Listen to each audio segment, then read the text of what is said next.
அட என்னப்பா இன்னும் கொஞ்ச நாள் தான் இருக்கு, சரி கிளம்புறதுக்கு பாப்பீங்கன்னு பார்த்தா ஒவ்வொருத்தவங்களும் இப்பயுமே குறை சொல்லிக்கிட்டே இருக்கீங்க, என்னையா நடக்குது அப்படிங்கிற மாதிரி தான் இப்ப பிக் பாஸ் போயிட்டு இருக்கு. இப்ப ரீசெண்டா வெளியே விட்ட ப்ரோமோல என்ன காமிச்சிருக்காங்க அப்படின்னு கேட்டா, அக்ஷயா கிட்ட மாயா அவர்கள் பேசிட்டு இருக்கும்போது ஒரு விஷயம் சொல்றாங்க. வெளியில வந்து ஆள் செட் பண்ணிட்டு வந்துட்டான் போல, சோ மக்களால தேர்ந்தெடுக்கப்பட்டவங்க தான் நாங்க, இப்போ ரோபோட்ஸ் தான் அவங்களுக்கு ஓட்டு போட்டு இப்போதைக்கு காப்பாத்தி விட்டுட்டு இருக்கு. சோஷியல் மீடியாவில் காசு கொடுத்து ஃபாலோவர்ஸ் வாங்குறது பெரிய விஷயம் எல்லாம் கிடையாது, ஆனா இதுலயும் காசு கொடுத்து நிறைய பேரை ஓட் பண்ண வச்சுட்டு இருக்கான் விஷ்ணு. விஷ்ணு எப்படி உள்ள இருக்கான், விஜய் எப்படி வெளில போனா அப்படிங்கிற மாதிரி சில விஷயங்கள் பேசிட்டு இருக்காங்க. இத அப்படியே கொண்டு போயிட்டு இன்னொரு இடத்துல பார்த்தா விஷ்ணுவும் தினேஷும் பேசிட்டு இருக்காங்க. அவங்க என்ன சொல்லிட்டு இருக்காங்க அப்படின்னு பார்த்தா அங்க அதே மேட்டர் தான் ஓடிக்கிட்டு இருக்கு. விஷ்ணு என்ன சொல்றாருன்னா, மாயா வெளியில ஆல் செட் பண்ணிட்டு வந்துட்டாங்க போல, அவங்க தான் ஓட்டு போட்டு ஒவ்வொரு வாரமும் எலிமினேட் பண்ணாம தப்பிக்க வச்சிட்டு இருக்காங்க.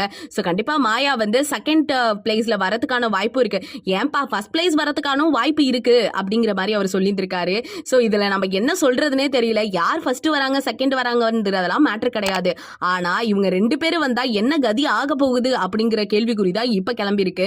பிகாஸ் இன்னும் முடிய போகுது, ஜாலியா வந்தோமா என்ஜாய் பண்ணோமா அப்படின்னு இல்லாம இருக்க போற 3 நாளுமே இவங்க முடிய பிடிச்சிக்கிட்டு தான் நிக்க போறாங்க போல. இந்த ப்ரோமோ பத்தி நீங்க என்ன நினைக்கிறீங்க அப்படிங்கறத மறக்காம நம்ம கமெண்ட் செக்ஷன்ல ஷேர் பண்ணிக்கோங்க. இது போல பல வீடியோஸை பார்க்க நம்ம சேனலை சப்ஸ்கிரைப் பண்ணி வச்சுக்கோங்க.